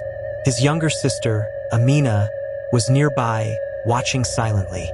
"Ma," Osman said softly, "there's something I need to tell you." "Amma, I need to tell you something," Osman said quietly. "Yes, my son, go ahead," Fatima Auntie replied. "Amma, I've been really disturbed these past few days," he continued. "Why? What happened?" she asked, concerned. "I'm upset with Amina," he said bluntly. "What did Amina do?" Osman hesitated, then spoke. "She talks to someone all night long. At first, I thought she was just mumbling in her sleep. But no, Amma, I don't think she's sleeping. She laughs, she whispers. She talks to someone I can't see. It makes me uncomfortable. It scares me." Fatima Auntie's heart skipped a beat. "When does this happen? And why didn't you tell me earlier?" "I thought she was only dreaming," Osman explained. "But last night, when she was whispering again, I got up and went to her. And the moment I got close, she shut her eyes tight and pretended to sleep. She even started fake snoring. That's when I realized it. She really is talking to someone at night." Fatima Auntie swallowed hard. "And what time does this usually happen?" Osman replied, "We usually finish dinner and go to bed by 10 or so. Around 11, sometimes just before midnight, it begins." She forced a calm tone into her voice. "All right, tonight, when it happens again, both of you just stay in bed. Don't move. I'll keep watch." But inside, she was trembling. That night, Fatima Auntie decided to test it for herself. She told her children, "Tonight, I'll stand guard outside your door. I'll listen and see for myself who Amina talks to." So, around midnight, she stood quietly outside the children's room for over an hour, listening intently. But the house was silent. No whispers, no laughter. Amina seemed to be sleeping peacefully. Curious, Auntie even cracked the door slightly and peeked inside. Amina was lying there sound asleep. The next morning, still unconvinced, she pulled Osman aside into another room. "Osman," she said, "I stayed outside your door all night. I didn't hear a thing. Amina was sleeping. What you told me isn't true." Osman's face paled. He whispered, "Amma, I think someone overheard me yesterday. They know I told you." "What do you mean?" she asked. "I don't know," he replied nervously. "But I swear Amina talks to someone at night. I'm certain." Auntie tried to reason with him. Maybe she just talks to herself in her sleep. Children do that sometimes. It's not such a big deal. But Osman shook his head. His voice dropped lower. "No, Amma. I know it isn't just that. Because whenever she talks, this horrible smell fills the room. A rotten, disgusting stench, like spoiled meat, like garbage rotting in the sun. Just like the stench you get when you walk past a dustbin. That smell comes every time." A chill ran through Fatima Auntie as she listened. This wasn't normal sleep talking. Something far darker was happening inside that room. Osman's words chilled Fatima Auntie. "Whenever Amina talks, the whole room fills with that stench. Rotten, unbearable. And when she stops, when she finally falls asleep, the smell disappears. Someone comes to our room at night, Amma. I just don't know who. For the next 2 nights, nothing happened. Amina didn't whisper, didn't laugh, didn't stir. Everything seemed normal. But on the 3rd night, it returned. Around 1 in the morning, Auntie awoke, thirsty. As she poured herself some water, she froze. From the children's room came a faint murmur. It was Amina, talking. Her heart raced. So it's true. She's speaking to someone. Moving quietly, Auntie crept to the door of the children's room. She pressed her ear against it, straining to hear. Yes, Amina was whispering.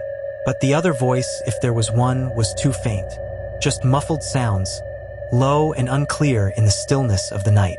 Unable to contain herself, Auntie turned the knob and pushed the door open. The instant she did, a blast of hot air rushed against her face, as if something inside had been waiting. And then the smell hit her. It was overwhelming, so vile she gagged on the spot.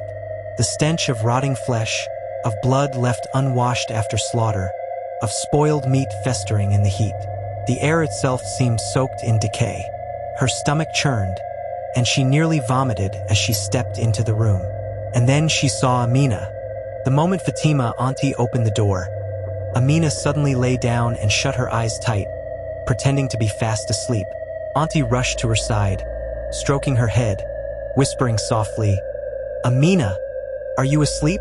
Who were you talking to, my child?" But Amina gave no reply. She only breathed slowly, perfectly imitating the deep rhythm of sleep. Her little body curled under the blanket, as if nothing had happened. Realizing she would get no answers, Auntie sighed and thought, "Fine, I'll ask her in the morning." The next day, when Amina woke up and wandered out of her room, Auntie quickly pulled her aside into a corner of the house. "Tell me the truth, my daughter," she said firmly. "Who were you talking to last night?" At first, Amina behaved like any child confronted with a secret. She denied it, shook her head, and insisted she hadn't spoken to anyone. Auntie thought maybe it was just an imaginary friend. Children often invent them and don't like to talk about it. But after much pressing, Amina finally admitted in a soft voice, "Yes, I talked to someone." "Who?" Auntie asked, her heart pounding. "She's an auntie," Amina whispered. "She always comes to talk to me." "Why does she come? What does she say?" Auntie pressed. Amina frowned, confused. "She never says why. She just tells me. She'll keep talking to me. Always." Fatima, Auntie told her daughter firmly, "If that auntie comes again, you must refuse her. Don't speak to her. Don't let her talk to you at all." Little Amina nodded innocently. "All right, Amma. I'll tell her no." For the next 2 nights, nothing happened. The house was quiet. Amina seemed normal. But on the 3rd morning, Amina called out to her mother, "Amma, come here for a moment." When Auntie entered her room, Amina whispered, "Amma, that auntie came again. She told me she will keep talking to me. And she also said, no one can stop her. If anyone tries, that person will be harmed." A chill ran down Fatima, Auntie's spine. Still, she held her ground. "Next time she comes," she instructed, "you tell her this. If you wish to talk to me, you must first get my mother's permission. Otherwise, I won't listen." That very night, around 9 or 10 o'clock, Fatima, Auntie, went to the washroom to freshen up before bed. She wanted to change clothes, wash her face, and get ready to sleep. As she splashed water onto her face, she suddenly froze. Though the washroom door had been locked, she knew that it had just shifted. It was as if the door had creaked open by itself. Suddenly, a smoky haze drifted into the washroom, unmistakable, suffocating. And with it came that stench. The same foul, rotting odor Osman had described. The same smell Auntie had noticed in the children's room on those nights when Amina whispered. Her blood ran cold. For the first time in her life, she felt true terror, an unshakable certainty that something unearthly was inside the washroom with her. Without a second thought, she bolted. She flung open the door, ran out, and cried to her husband, "Listen to me. Something is wrong with Amina. This house is haunted, Jinn are here. Please, we must do something. But her husband only frowned. He had never believed in such things. To him, these were just superstitions. And it wasn't only him. His in-laws, Fatima Auntie's own family, none of them put faith in spirits or the unseen. Instead, they decided Amina must be taken to a doctor. The child was examined thoroughly. Yet every doctor said the same thing. She was perfectly fine. Physically healthy, mentally sound. Nothing wrong at all. Later that night, Fatima Auntie pressed her daughter gently. Did the lady come again? Amina nodded calmly. She comes every night, Amma. I tell her no. But she still comes. Amina's words unsettled Fatima Auntie. That lady told me she came with your permission, Amma. Auntie froze. Fear crept into her chest. With my permission? Why didn't you tell me this before? She scolded, her voice sharper than she intended. Feeling hurt, little Amina stomped away in silence. She picked up a ball and began playing alone. In her frustration, she tossed it carelessly, and it struck the showcase. A plate from the prize dinner set slipped and shattered on the floor. It was one of Auntie's favorite pieces, a set she treasured deeply. She couldn't help herself. Like any mother, she scolded, "Why don't you pay attention when you play? Go inside now, go to your room. I don't want to see you here for a while." Disappointed in herself for snapping, Auntie cleaned up the broken plate. Her heart grew heavy. She's just a child, she thought. I shouldn't have been so harsh. After finishing, she went to Amina's room. Sitting beside her, she spoke gently. "My daughter, these things are very precious to me. If you break them, they're gone forever. One day they'll be yours. So please don't be careless. Play, of course, but play gently with care. Can you do that?" Amina's small face was still clouded with anger. In a hurt, trembling voice, she replied, "Ma, I didn't do it on purpose. But you scolded me, didn't you?" Amina's next words stopped Fatima Auntie cold. "I didn't even throw the ball, Amma. You scolded me for nothing. It wasn't me, it was the auntie. She took the ball from my hand and threw it." Auntie blinked in shock. "What do you mean, Auntie threw it? What are you saying, child?" Amina's eyes darkened as she replied matter-of-factly, "Yes, she grabbed it from me. And Amma, whenever you scold me or ask me too many questions, the auntie gets angry. She doesn't like it. She tells me my mother isn't good." The words pierced Auntie's chest. Before she could respond, a loud crash erupted from the drawing room. She ran at once and froze in horror. Earlier, only a single plate from her cherished dinner set had broken. But now, the entire set lay shattered on the floor, every piece smashed beyond repair. Her heart sank. Tears welled in her eyes as she whispered, "How could this happen?" Still shaken, she decided she would speak to her husband about it that evening. When he returned home, she poured out everything. The strange words from Amina, the broken plates, the voice of the unseen auntie. But her husband only sighed in irritation. "This is all in your head," he said firmly. "There's no such thing as ghosts, no such thing as jinn. You just didn't secure the shelf properly, that's why the plates fell. Stop imagining things." His disbelief cut her deeply. She stayed silent, but inside, her fear only grew stronger. Her husband's irritation stung more than his words. "The plates fell because you didn't place them properly," he snapped. "Stop exaggerating. There's no ghost, no jinn. And Amina has no fault in this. It's you who keeps imagining things." For the first time, he spoke sharply, almost annoyed with her. Fatima Auntie swallowed her fear and said nothing more. But inside, her mind raced. Where do I turn for help? My in-laws don't believe me. My own family doesn't believe me. And my husband refuses to listen. Who will I go to now? Her days passed in silent fear, her heart carrying the weight alone. Then one day, her father-in-law and mother-in-law came to visit. As elders often do, they brought gifts for the children.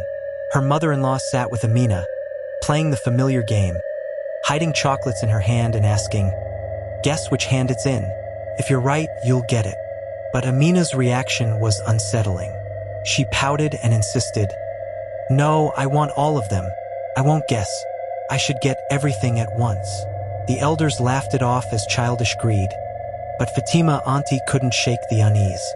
Still, with more people in the house, she felt a flicker of relief.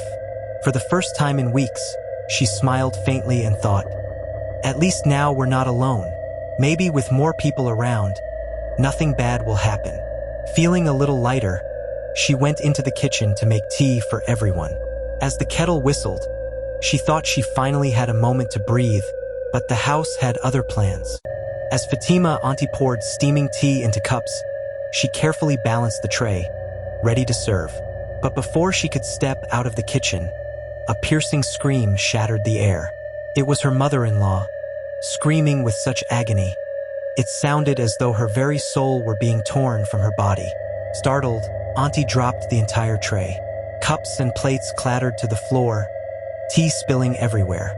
Without a second thought, she ran toward the drawing room. What she saw made her blood run cold. Her mother-in-law's right hand was grotesquely twisted, wrenched as if some invisible force had snapped it backward. Auntie herself screamed in horror. The entire household erupted into chaos. Word was sent immediately to her husband, who rushed home in alarm. The elderly woman was taken to the hospital at once. But there, doctors and relatives alike shook their heads in disbelief. How could this happen? They whispered. How could a 4 or 5-year-old girl possibly have the strength to twist an adult woman's hand like that? The suggestion seemed impossible, yet the injury was undeniable. Desperate, Fatima auntie pleaded, there's something wrong in this house.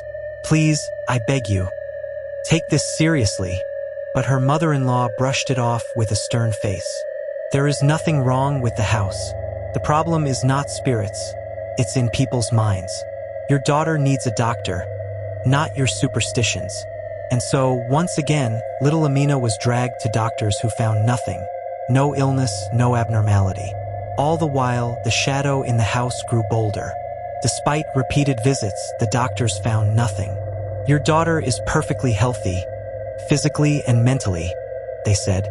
Perhaps she's just lonely. Children often invent imaginary friends when they have no playmates. But Fatima auntie shook her head. My children aren't lonely. They have each other, they play together, they're close. Then why is this happening? With no answers and no progress, the family stopped seeking treatment. Life stumbled forward in uneasy silence, until one night when everything changed. After dinner, Auntie and her husband went to bed. The house was quiet, the children asleep. But deep in the night, a faint clinking sound stirred them awake. Clink, clink. It was coming from the kitchen. Both rose from bed, uneasy. As they stepped out into the hallway, they froze. There, just beyond their doorway, stood a massive dog. Its body loomed unnaturally large, its eyes gleaming with a dull red glow. It did not move, only stared, its heavy breath misting in the darkness. Auntie's blood turned to ice. She clutched her husband's arm, her voice trembling. You never believed me, but now do you see? Do you believe me now? For the first time, her husband's face betrayed fear. The creature was real. The creature's presence was unbearable. Its eyes burned red, and from them seeped a strange, smoky haze, like threads of blood-tinged mist curling into the air. Its fur was unlike any natural color. Patches of white, streaks of brown, and sickly yellow twisted together, forming a grotesque, shifting pattern. It crouched low, growling deep in its throat, teeth bared as though ready to lunge. Terrified, Auntie and her husband stumbled back, their voices trembling as they began to recite Ayatul Kursi and other prayers they knew by heart. The effect was immediate. The beast recoiled slightly, growls faltering. Step by step, it began to retreat, though never fully leaving, never turning away. Its eyes stayed locked on them, unblinking. Then, with a sudden shift, it backed toward the children's room, and before their horrified eyes, it slipped inside and vanished, completely gone, as though it had never existed. Auntie gasped, "Do you see now? None of you believed me. What will happen to our children?" They ran toward the children's room, but before they could reach the door, A blood-curdling scream tore through the air. It was Osman. The sound was so raw, so agonized, it froze them in place. It was the scream of a child being torn apart. Heart pounding, they pushed the door open, and what they saw inside, they rushed to the door, but it wouldn't budge. It was locked from the outside. No matter how hard they pulled, kicked or banged, it would not open. Desperation grew as Osman's screams tore through the air. They recited prayers, voices shaking, while grabbing tools from the kitchen, even hammers and screwdrivers, trying to break the lock. Nothing worked. For 3, maybe 4 agonizing minutes, the door resisted every effort. And then, without warning, it clicked open on its own. What they saw inside would haunt them forever. Fatima, Auntie's voice, still trembled when she told it later. "Sabit, you wouldn't believe it. It was like watching a horror film play out before my eyes." Her 4-year-old daughter, Amina, had her tiny right hand wrapped around Osman's throat, lifting her 8-year-old brother into the air as though he weighed nothing at all. Osman kicked and thrashed, his face turning red, choking out desperate screams as his breath failed. Around them, books, notebooks, pens, everything in the room, swirled violently, suspended in midair, as if caught in a cyclone of unseen force. The sight froze them, but instinct drove them forward. They rushed in, prying Amina's hand loose and separating the children. Amina collapsed instantly, limp as if unconscious. Moments later, Osman fell to the floor, gasping for air. When he finally regained his breath, his frightened eyes darted to his parents. With a shaking hand, he pointed downward toward his leg. And when they looked at Osman's leg, their hearts sank. The skin bore deep bite marks, animal bites, but not from any normal creature. Each mark showed the impression of 2 sharp fangs, like punctures from a predator's front teeth. Not just 1 or 2, but nearly 8 to 10 such pairs, as if he had been bitten 4 or 5 times. Panic set in. Without wasting another moment, they bundled the children into the car, racing toward the hospital. Fatima, Auntie, sat in the back seat, clutching Osman protectively against her chest. Her husband drove, and Amina was placed in the front passenger seat, kept apart from her brother just in case. Because Auntie knew, Amina wasn't at fault, not truly, but whatever force had taken hold of her might strike again. 5 minutes into the drive, a sudden jolt of dread washed over Auntie. Amina stirred. Her little body straightened as though waking from a long nap. She rubbed her eyes, blinked at her mother, and asked in the sweetest, most confused voice, "Amma, what happened? Why is Bia like this? How did he get hurt?" Auntie's heart twisted. How could she explain? How could she tell her daughter that she herself had lifted her brother into the air, strangled him, and left bite marks on his leg, yet remembered none of it? The child's innocence only deepened the terror. Finally, Osman was taken to the hospital. Doctors examined him, cleaned the wounds, and administered injections to prevent infection. After running their tests, the doctor returned with a matter-of-fact statement, one that chilled the family to their core. "These," he said, pointing to the marks on Osman's leg, "are dog bites, clear and unmistakable." The words struck like lightning. A dog? Fatima, Auntie's heart raced as the memories flooded back. The enormous beast with red eyes, the same dog that had appeared outside their door and then vanished into thin air. A dog inside their home, something that should have been impossible. And now its bite marks scarred her son. The truth could no longer be denied. Her husband's face hardened with resolve. "We can't stay here. Not another night." That very evening, they packed what they could and left. They drove straight to an aunt's house in Old Dhaka, a relative who welcomed them without hesitation. Over the next few days, they quietly shifted their belongings, piece by piece, abandoning the haunted house. Amina, meanwhile, seemed calmer, but at times, especially late at night, she still spoke softly to someone unseen. This time, however, the family no longer dismissed it. They sought help from a respected religious scholar. When he listened to the entire story, his face grew grave. He believed them, and he warned them that Amina's visitor was no harmless imaginary friend, The religious scholar listened carefully and then revealed the truth. The house they had moved into, he explained, was tainted. Someone had once performed dark rituals there. Black magic that had trapped a powerful jinn within its walls. Bound to that place, the entity could not leave. Instead, it lurked in silence, waiting for a chance to take control of anyone who lived inside. That was why it clung to little Amina, refusing to let her go. It had chosen her as its vessel. But its power was limited. It could not follow once the family left the cursed house. When asked why Amina still sometimes whispered, as if speaking to someone unseen, the scholar reassured them. That is only the shadow of its influence, he explained. A lingering echo in her mind. The creature no longer has any hold over her. He gave them blessed water and a protective amulet for Amina. Day by day, she grew stronger. The strange whispers faded. The terrifying visions ceased. Life slowly returned to normal. Years passed. Amina grew up, married, and is now a mother herself. Osman too found his path in life. He now lives in America, well settled and far removed from the horrors of their childhood. Yet Fatima Auntie admitted, even today her family does not speak of that house. The memory lingers, heavy and unshakable. Some shadows never fully leave. This was the haunted house incident I collected and shared with you tonight. From that day forward, Fatima Auntie's husband, once a man who laughed everything off, changed completely. He stopped making light of such matters and began to take his wife's words seriously. The experience left its mark forever, one they will never forget. If this story moved you, I am truly grateful. If not, then I sincerely apologize.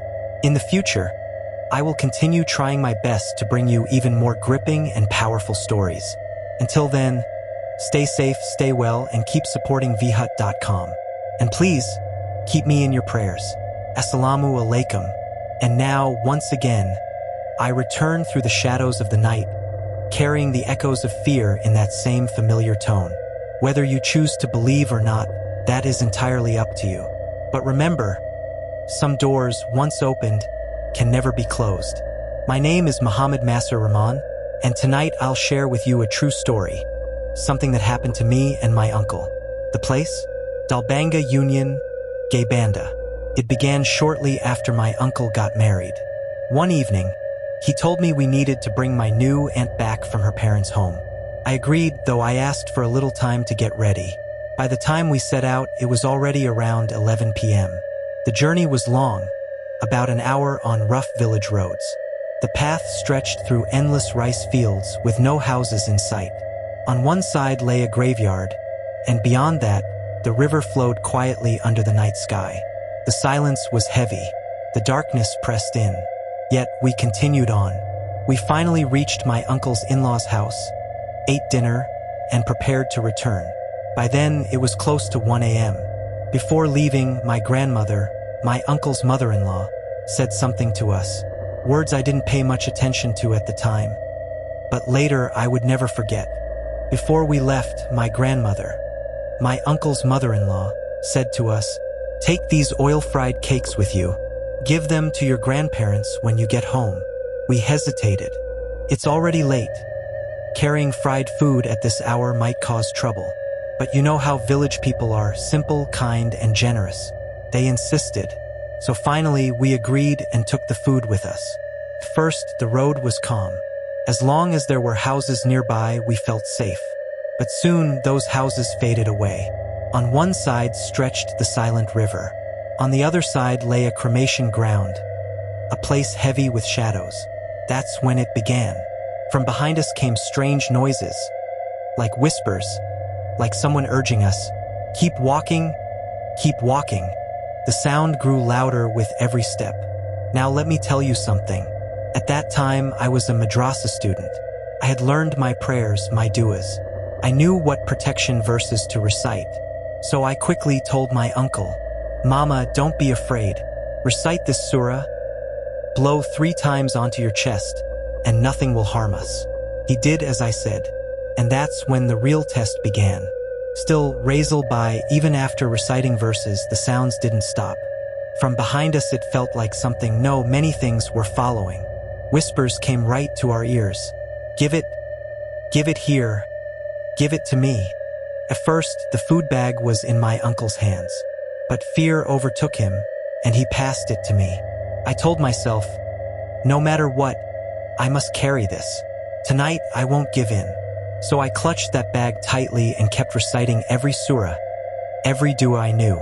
But Razel Bai, believe me, the things I saw that night, I can never forget. One moment, right in front of me, a black cat darted across. The next, a dog appeared from nowhere. Then suddenly, a shadowy figure, white, human-like, but not human, blocking the path. Each vision was worse than the last. If someone with a weak heart had been there, they might not have survived the terror. And it wasn't only behind us. Right before our eyes, shapes were running, circling us, rushing from side to side. I whispered to my uncle, Mama, don't look at them. Keep your eyes down. Look only at the ground. If we don't see them, maybe they won't touch us. So we fixed our eyes to the dirt path and forced ourselves forward. But Razel Bai, the storm only grew. The air turned violent, like a cyclone swirling right in our ears.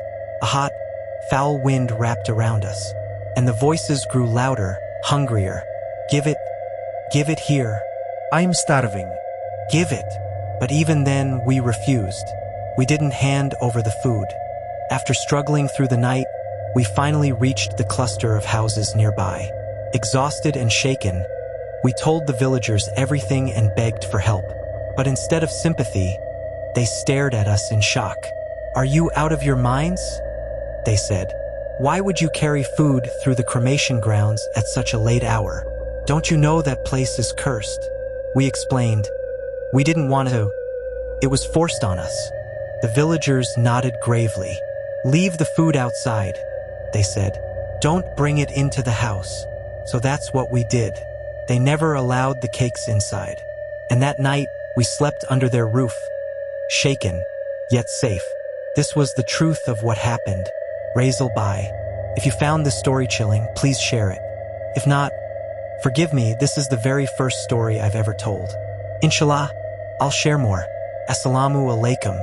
Welcome back once again. I'm Razel, and you're listening to vhut.com. But for tonight, it's time to say goodbye. If you enjoyed the story, let us know. And even if you didn't, still tell us. Your feedback helps us grow. We'll return again with more tales from the darkness. Until then, stay well, stay safe, and stay with us. Thank you.